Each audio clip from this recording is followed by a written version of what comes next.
Peyamên bêdeng, mêvanên bêwext bûn, helbestên tên bi min didan nivîsandin.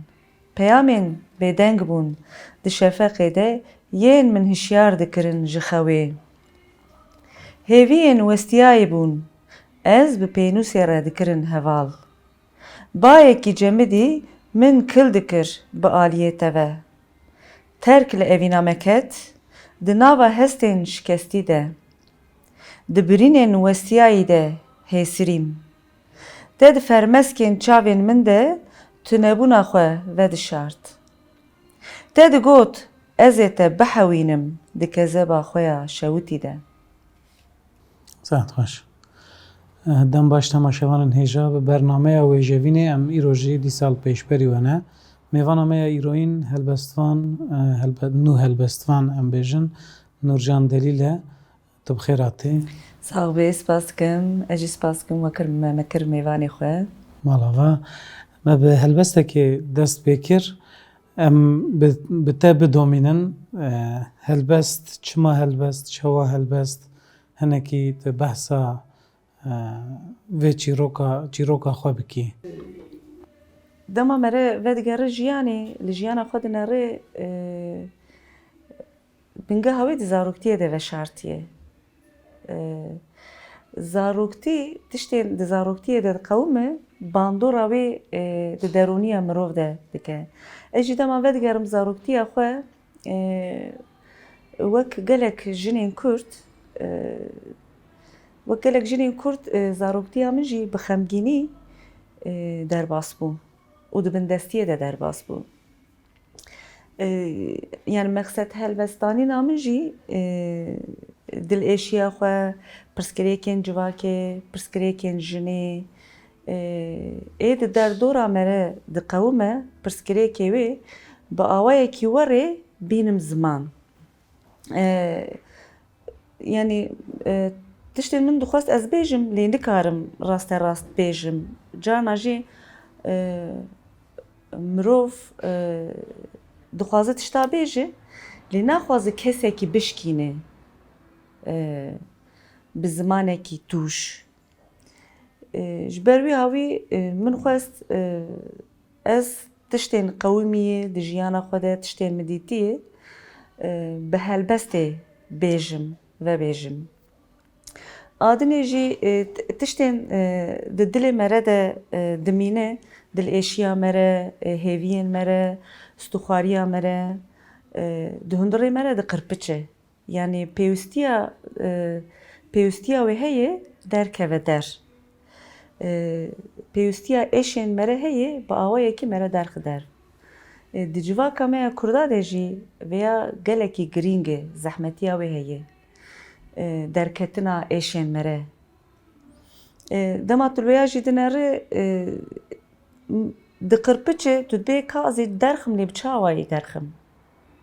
Bi hunerekî werê ez ê derxim hem civakê pêneşkînim, derdora xwe pêneşkînim, hem jî bi awayekî hunerî bi estetîk ez bêjim. Bi çandekî ez bêjim. Ji ber wî hawî min jî berê xwe da helbestê, yani min xwest ez bi helbestê vana bêjim.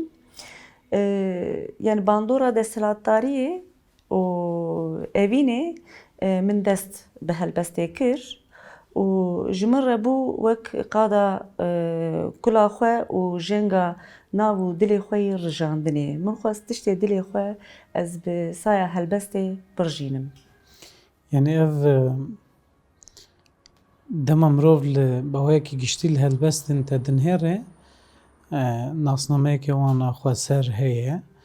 Ew li aliyekî bêguman gelek şopên helbesta nûjen ya helbestvanên nûjenên din jî tê de hene lê bawayekî giştî Kurd em wek Kurd xwe ji gelek tişta berpirsiyar hîs dikin. Kurdekî ku bi xwe bizanibe û li xwe zivirîvê, li xwe bigere, bi xwezê xwe vebêje, xwedî gelek berpirsiyar yani gelek tiştan difikire û ji bo di nav civakê de ji bo civakê gelek kar û baran jî dide ser milê xwe û ev tişt bêguman dikeve berhemên wan jî yani em bêjin niha em li berhemên Kurdanên van salên dawîn dinêrin yani di çîroka Kurdî de di helbesta Kurdî de di wêjeya Kurdî de ev 40 salê dawîn çi qasî hatî gotin ew nîqaşek e ya jî çawa hatî gotin ew nîqaşek e çi qasî hatî gotin ew tiştekî cuda ye yani bi rastî pir hatî vegotin ji helbestan re ji çîrokan re ji romanan re bûye mijar çawaniya wî mirov dikare gelekî li serê biaxive kême qelse ji dûr ve ye filan bêvan ew laliyekî lê li piraniya berhemên wêjeyî yên van demên dawîn de bandora bûyerên civakî gelekî zêde ye ya jî bandora kesên ku bandor li ser civakê kirine kesekî gelekî zêde ye. Di helbesta te de helbesteke hinekî nixam tîye hinekî em bêjin xwemalî ye helbesteke Aîdî Nûrjan delîl e ya rast yani hest û helbestên wê yên hundirînin bêtir yani ez te nas dikim tu di nav saziyan de cih digirî tu di nav koman de cih digirî tu di nav civakê de keseke çalakî ew civaka ku tu behs dikî tu ji navê derketî û ew serdestî û bindestî û tu niha ji wê derê ji wê bi awayekî xelas kirî rizgar kirî evana hemû encama xebeteke dûr û dirêj û kedeke vîneke xurtin ew li aliyekî lê yani tu ne li hemberî wan bûyerên civakî ne bêdengî li mala xwe rûniştandî nînî di hundirê xwe de veşarî nînî lê di helbesta te de hestên te helwestên te yê take kesî hene ev tercîheke ya ev tu çawa vê tiştî şîrove dikê ji ev gotin rast in ku ez dibêjim gelo yanî tu cih de ne belê ev ji bo cara yekemîn ji bo destpêkirinê tercihekî bû wek min got dema ez zaroktiya xwe di vegeriyam zaroktiya xwe bêtir tiştê bandora zaroktiya min li ser min xwest ez vê carê cara yekemîn veya tercih bikim ama lê belê di pêşerojê de wek ku xal kir di aliyê civakê de ez dixwazim tiştên yani helbestên civakî yani helbestên min hebû lê wek cara yekemîn tercihekî bû min xist nava pirtûka xwe ya yekemîn di helbestên min de bêtir zaroktiya xwe de di mihelê de em bêjin civaka ku em tê de bûn nek em îro di apartmana de bûn em di mihelê de rû diniştin li wê de derê jin mesela em bêjin jin dema şeîre çê dikirin bi pêşengiya jinê cot dikirin vana hemû di bîra min de bû bi vana re ez jiyam em bi jina re me bilgur dikeland bandora vana li serim bû vaya wek çandekî vê çanda xwe ez dijiyam û kêfa min ji wê çanda min re dihat yani min xwe di nava wê çandê de didît bi zimanê xwe lê piştî teknolojî pêş ket wek ji teknolojiyê re ez xerîb ketim erê em tê de nav dijîn pêwîstiyekî teknolojiyê jî heye mirov di nav de bijî lê mirov ji çanda xwe hinkî dûr dikeve xerîb dikeve hêviyên min kêfxweşiya min bêtir di wê çanda min de veşartî bû dema ez vedigeriyam berê ji ber wî hewî ji bo cara yekemîn jî tercihekî bû min xwest ez veya bikim di jiyana mirov de çîroka dapîra min û dayîka min bûyerên qewimînê vana jî bandorayê pir li ser me kiribû bi vê bandorê ez jiyam heya emirkî helbestnivîsandina min ji berê ditê min xwest cara yekemîn vê dîroka êşa dayîka xwe êşa dapîra xwe diya xwe binivîsînim veya jî wek wego tercihekî yani yani dema mirov li لتدن هيري والهلبستا تدن هيري هناكي جهف جدانه سانكي از شو بيجم يعني كسكه وكم قلت او جوان ايش وازارا خلاص ويا رزقار ويا باويكي لبي خوهشتي و درناف جوفا كده جهكي كو جراهاتي بيوان جراهاتي گوتن و گوتن نا جه کوی ترجیح کریش خورا دوی جه دا دوی سینوری دا دجی کسی هم بیجن دناو دنکه دا آزادیا خو به دست خسته و آزادیا کو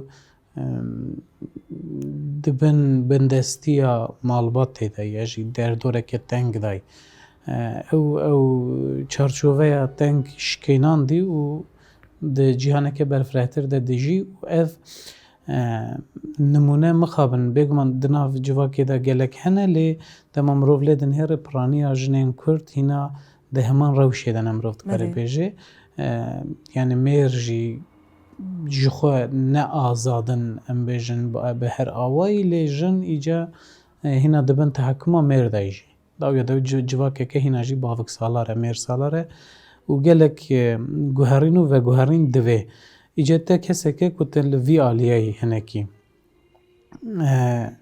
ده هلبستا تدا شوپن و برخداری و سرهلداری من زیده ندیدن یعنی ده هلبستا تدا او بیوین کت جخو ناو پرتوکی جی رستین گازنج بار یعنی هلبست بهتر هنکی وک گازنج تدا گازنج پرترن یا جی ستو خار ستو شکستی کزی کر بریندار یعنی غمگینی وک برهما ما مستبر کنه خانه غمه یعنی وک خانه غمه اف برهمجی سده ما ویا یعنی تو چت فکری هم هنه کی بحثا وی برهما هم جی دوی نافبری ده ام بیجن بلکه اف تنها هنه کی بحث کر جبو برهمه کدین از تفکرم اف خلقا یکمینه کی جن خلق دوره ده هنه تو چت فکری خبات انتیل پیش تا چنه هنه کی است خوازم تو بحثا وان تشتان جیب کی راسته جبو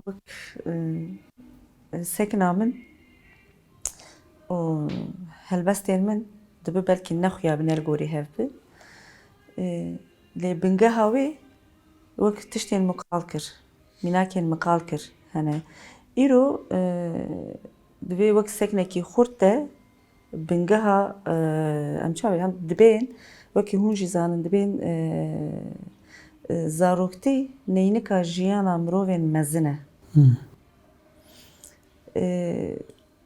دوی جیانه ده تگهشتنه ده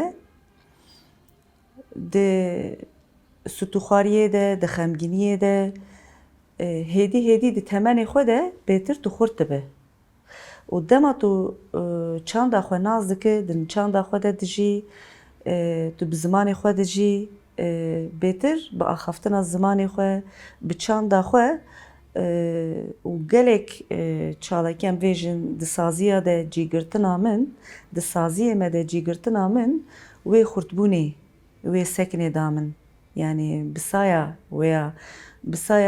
ام ویژن ده درونیه خوده خورتبونه که من آوا کر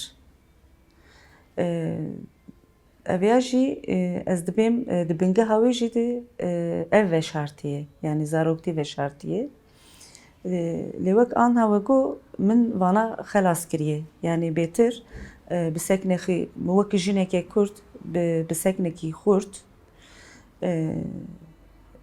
sekinandinek heye dema mirov çanda xwe zimanê xwe bi zimanê xwe jî dijî bi zimanê xwe qala janê xwe dike qala hestewarî têkiliya xwe nava gel de bi zimanê xwe dike azadiya xwe jî pêş dixe yanî wek min azadiya xwe çawa pêşxist bi zimanê xwe bi axaftina xwe axaftina zimanê xwe di nava gel de têkiliya nava gel de çûndin û hatinê de bêtir jî min azadiya xwe di wê çandê de dît بله تو هست که ام بهلبسته که بدومینن و پاشه هم دیسا صحبت خوش برکو از خوازمانه که میجاره و گوهرینم خباتین سیویل ji bilî helbestvaniyê ew çalakvanî hinek ez dixwazim behsa wî bikim beriya ku em derbasî wê mijarê bibin hez dike em helbesteke te dîsa guhdarî bikin. Ez dixwazim çîroka dapîra xwe bixwînim. Pîrika min xeftanekî sor bi ser guliyên xwe danî û bi keziyên ciwaniyê xwe honand. Êşên di dilê xwe de di tayek porê xwe yê spî de şewata layê xwe hîs kir û di dilê xwe de pêçand, dawiyê kir nivişt û xist stiyê xwe. Carnan di perpitî sîngawê bi eşqa xêrnedîtiyê xwe û dikir qêrîn li asîmanan. Hawara wê bi ser emrê wê de dilerizî.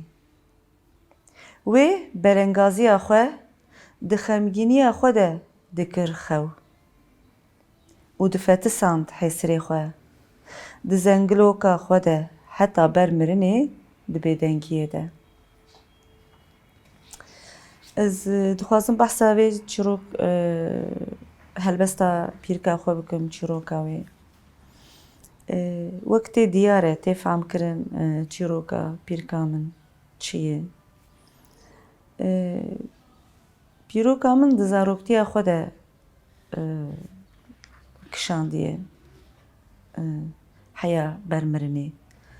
Lawê xwe wenda kiriye, layê xwe gelekî bi xemgînî wenda kiriye, lawkî wê tenê bû. Ez zarok bûm her tim bi dil şewata wê ez dijiyam. Tumî dayîm em bi hev re dijiyan. Wê dilşewata wê her tim tumî dayîm pê wêya jî me hês dikir. Yani bandora dapîra min di jiyana me de pir dabû ser min. Ji ber wî havê jî vêya jî wek tumî dayîm jî dema behsa layê xwe dikir digo xêrnedîtî yo.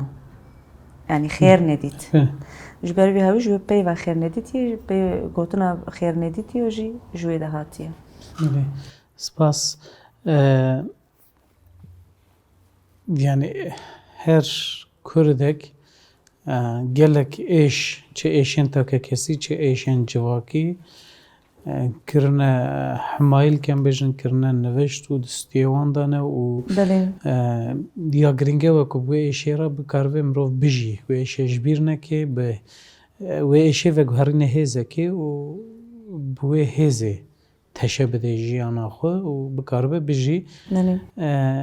Niha bi qesdî ez dizanim tu jî yek ji wan kesanî ku tu di koma helbestê de yî. Koma helbestê ev kom careke dî jî me behs kiribû bernameya xwe de ev kom gelekî giring in li gor min yanî di rewşeke ku sazî û dezgeh hatin girtin de gelek kes mişextî bûn, gelek kes em bêjin hatin girtin û ji kar hatin dûr xistin û filan û bêvan di rewşeke dijwar a Kurdistanê de ku gelek pirtûk hatin şewtandin yani pirtûkxane hatin şewtandin. Bi hatina qayyûman racara pêşîn li Amedê pirtûkên Kurdî ji pirtûkxaneyekê hatin derxistin û hatin şewtandin. Gelek kesan ji tirsan pirtûkên Kurdiyên di mala xwe de ji mala xwe derxistin avêtin di rewşeke xerab da. Ev kom hatin avakirin û ev kom bi rastî li gor min yani wek teknîk mirov lê binhêre karekî çi qasî dagirtî çi qasî xurt dikin çawa dikin evana mirov dikare li serê dû dirêj nîqaş bike bilê mesele ne ew wek seknekê wek vînekê wek pêdiviyekê ev tespît kirin û bi ser vî tiştî de çûyîn di rewşeke wihakî de tiştekî li gor min pîroz e yani tiştê ku nivîsê di nav civakê de belav jî dikin evin. Nivîskara didin nasîn berhema didin nasîn jî li gor min evin û rexneyên ku bi pêş jî dixin evin.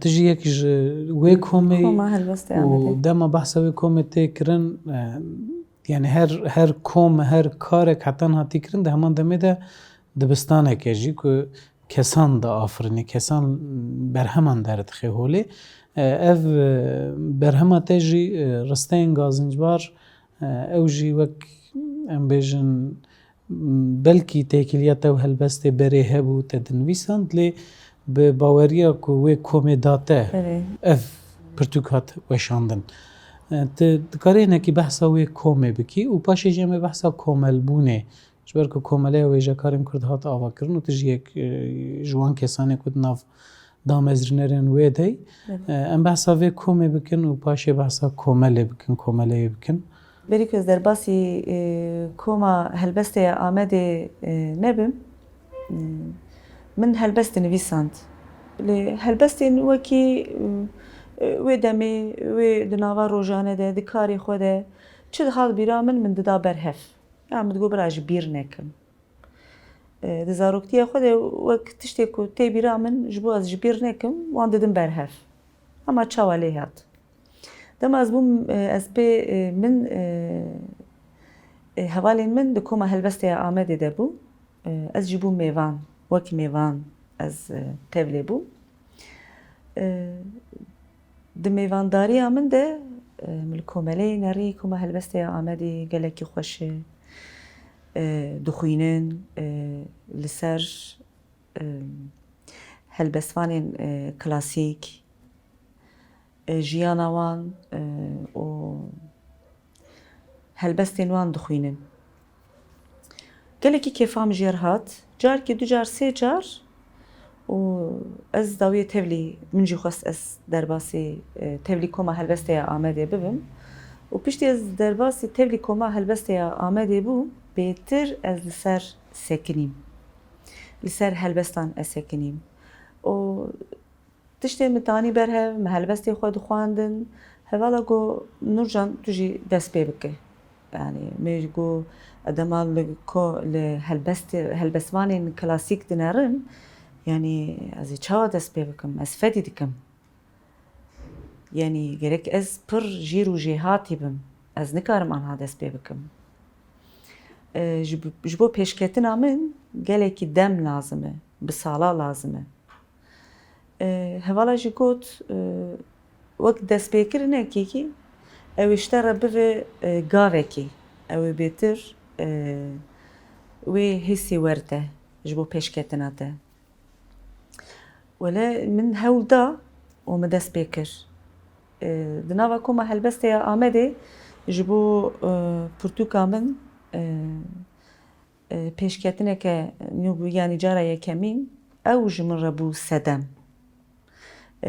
ji ber vî hawî koma helbesteya Amedê ji bo pêşketina min tenê ninê gelek hevalê me jî bû wek gavekî piştî wê ana me hewl daye yanî em dev jê bernadin em pêş dikevin rojê me dîst çê dibin em dîsê helbestvana min gelek bi saya koma helbesteya Amedê min gelek helbestvanên nûjen nas kir helbestvanên klasîk min jiyana wan nas kir bêtir di xwendinê de tenê ninê gelek hevalê me hene bêtir bi saya koma helbesteya Amedê bi telefonê jî em bi gelek helbestvanên xurt axifîn êk li Ewropayê dijîn êk li vê dera êk li bajarê wekî dinê diman hatibûn mêvanê me bi saya wê ya gelekî me helbestvarên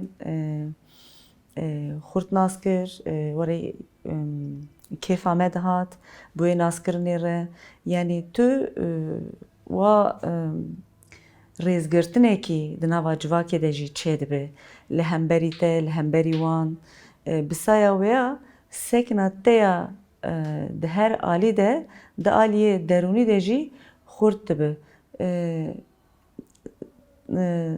tenêtiya xwe jî mirov tenêtiya xwe jî bi saya helbestê jî bi saya wêjeyê jî xelas dike yani min jî tenêtiya xwe tenêtiya jiyana xwe tenêtiya xwe ya derûnî min bi saya helbestê wenda kir ez karim vêya pêş کۆمەلەی جا ئەم بێژن لەسەر خێرێ بێ ئەو ژی مزگینێکی خێرێ بێژ بۆ کەسە نەبیست بن ئەم ببێژن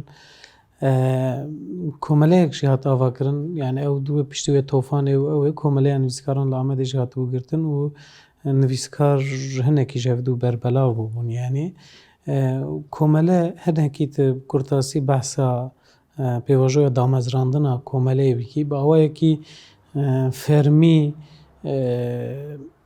hîna erê nebûye komele lê serlêdan çêbûye yani ew vîna kombûnê komelbûnê dîsa heye û derketiye holê êdî te diye fermiyet ji bo me ne zêde xem e fermiyeta me de em bêjin di heşê xwe de di jiyana xwe de ku me ev pêdivî û tespît bûbê û ji bonê xebat hatibe kirin li gor me êdî kombûnek komelbûnek êdî çêbûye ew pêvajo hinekî bi kurtasî behsa wê bikî û paşî em dîsa vegerin ser helbestê. Veya çawa derket em di koma helbestê ya Amedê de koma xwendinê heye, koma helbestê heye wana hemî bi zimanê Kurdî ye. Yani teqez bi zimanê Kurdî ye em ne li hemberî zimanê din jî rêza me li ber zimanê dinê jî hene.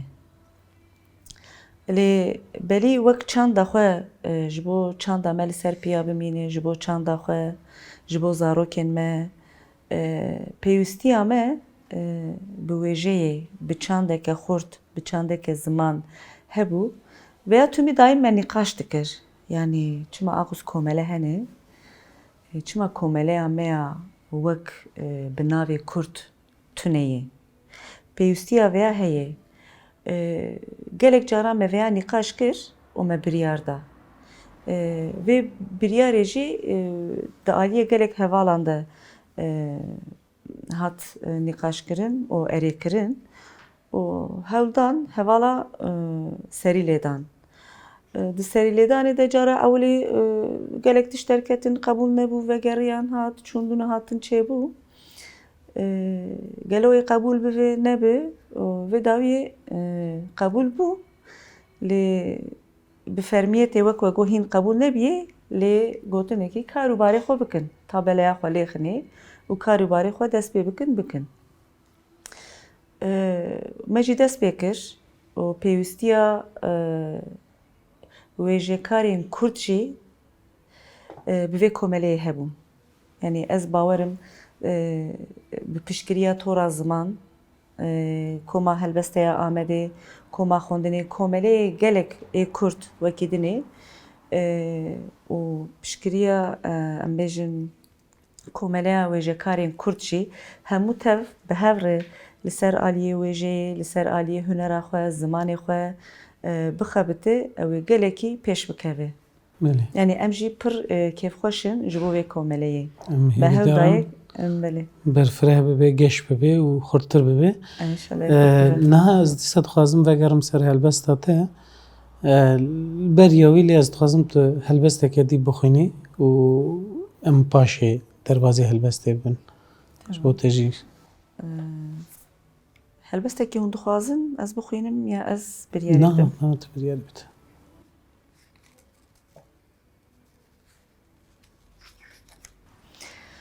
Karxezaleke bêçiya Straneke bê armancim destgirtî me dibin taya tenêtiyê de.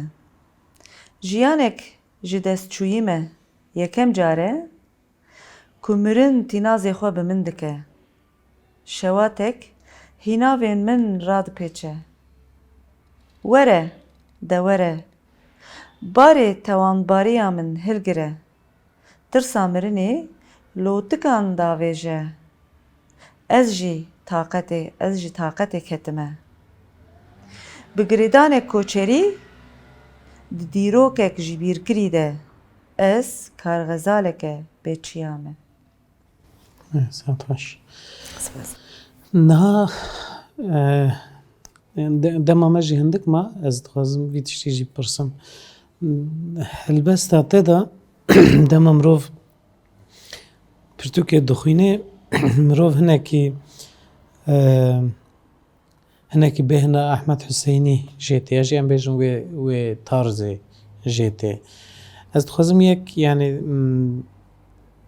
tu ji kîjan ekolê ya ji kîjan helbestvanên nûjen hez dikî hinekî tu eger ne pirsgirêk bê ji bo te hinekî behsa wî bikî û ya didiya jî dema te hev helbest biborînin dema ev helbest nivîsandine muxatabek kesek خواندەوانێک کو تو تەرجیت کیە ji tevê mesela tercîkirine çi xasî rast ew ji tiştekî cuda lê muxatabê helbesta te kî ye? Te dixwazî kî bê? Hinekî te ez dixwazim tu behsa wî jî bikî. Dema min û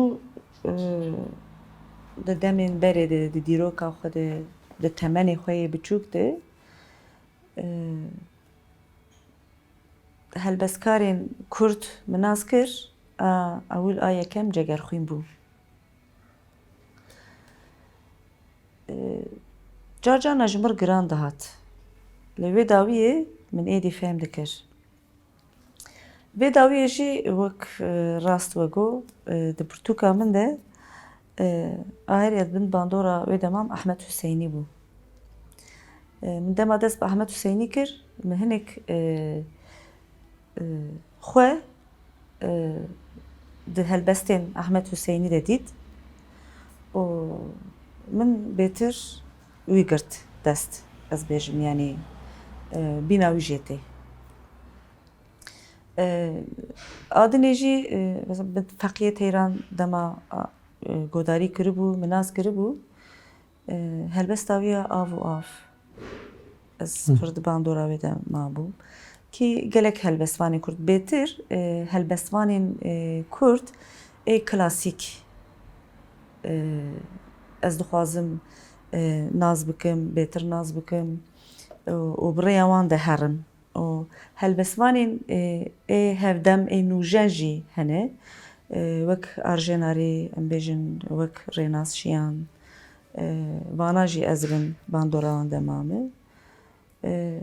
Hevalên me ê nûjen ê azad em bêjin ew jî dê bêtir ez dibin bandora ê klasîk de mame anha o da wê hevdem. Ez dixwazim ez di rêya wan de bimeşim yanî bêtir yani ew xurtin ew ji me re bingehek e ji çanda Kurdar e ji wêjeya Kurdar e gerek em ez dibêjim di rêya wan de em herin. Wek pirtûka min jî ez dixwazim yanî vê cara yekemîn pirtûka min a ewil wek bi takê kesî yanî bêtir li ser jiyana min hestewariya min tiştê qewimî min xwendiye bêtir dibe belkî ji bo cara yekemîn yanî ê der dora me re em bibêjin nasê me re tu ne kesekî nasdar e bê xwendin belkî bêtir jî ê azadiya ji bo azadiya xwe takekesbûna em bêjin azadiya takekesbûnekî bê jiyandin ji bo wek serpiya bisekine di aliyê derûniyê de anha ji bo cara yekemîn belkî ew bin ama ji bo pêşerojê ez dixwazim pirtûka min a duyem bêtir xurt be. Ez ana wek tiştê nedixwazim yanî nexurt e. Ez xwe xurt nabînim anha. Ne helbestvanekî xurtim, ne wêjevanekî xurtim jî. Lê ez dixwazim bi rêya helbestkarên me yê ji me re bûye pêşeng ez di rêya wan de herim û hinkî xurt bibim. Spas. Na em gîştin dawiya bernameya xwe dema me ya sînorkirî em gîştin ber sînor. Beriya ku em bixedînin em ê bi helbestekê bixedînin lê tiştekî gotineke te ya dawiyên ku tu bixwazî bêjî te dixwast te xez behs bikî hebe tu dikarî bêjî û paşê em ê xatiraj temaşevanê xwe bixwazin. Ez dixwazim ez li ser ziman mirov dibe gelekî bi zimanê xwe li ser piya çanda xwe bi hunera xwe ser piya disekine. Mirov bi zimanê xwe yan veya min bi xwe di jiyana xwe de dît. Ez bi xwe jiyam. Wek jinekê Kurd wek gelên Kurd yanî zimanê me jî di bin destiyê de bû. Di gelek ciya de dema em diçûn gelekî ciyê fermî wa bêbaweriya me ji me hebû. Bêbawer bûn. Ama dema ku min bi zimanê xwe wek bi sekinekî xurt ez sekinîm li her derê min azadiya xwe jî pêşxist.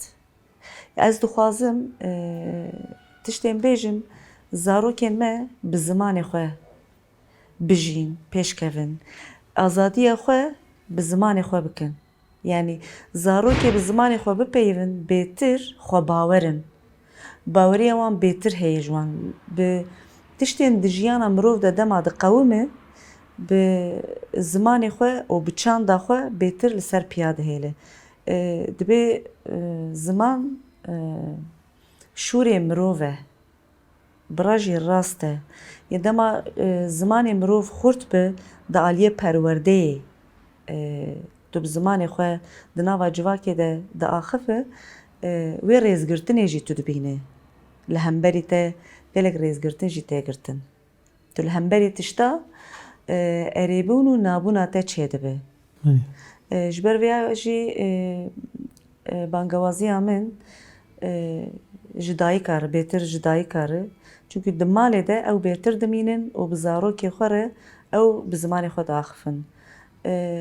Bi zimanê xwe em biaxifin û bi zimanê xwe bi çanda xwe em bijîn. Bi takekesî veya derûniya mirov jî xurt dike û jiyana mirov jî xurt dike û mirov jî azad dike. Spas dikim. Spas xweş malva. Belê temaşewanên hêja em îro jî gîştin dawiya bernameya xwe bi hêviya ku hefteyeke bê hefteya bê em bi bernameyeke nû dîsa werin pêşberî we niha bimînin xweşikê de dem baş. Kezî kur, min di tariya bêfam de bihêle. Te xwelê qewûman de jî nekeve hundir. Bîranînên min xwedaliqandine, perçeyên min jî neyîne berhev bila bibin werzeyên jiyanê. Dema tu kete hundir jî nepirse ji çavên min ên rijiyayê, tu tiştekî. Li ser tayên porên min ên kurkirî bigirî, bi keziyên min paqij bike hêsirên min. Ên bi xemsariyê re dilibitin. û min bike çîrok di nava qêrîniyê de.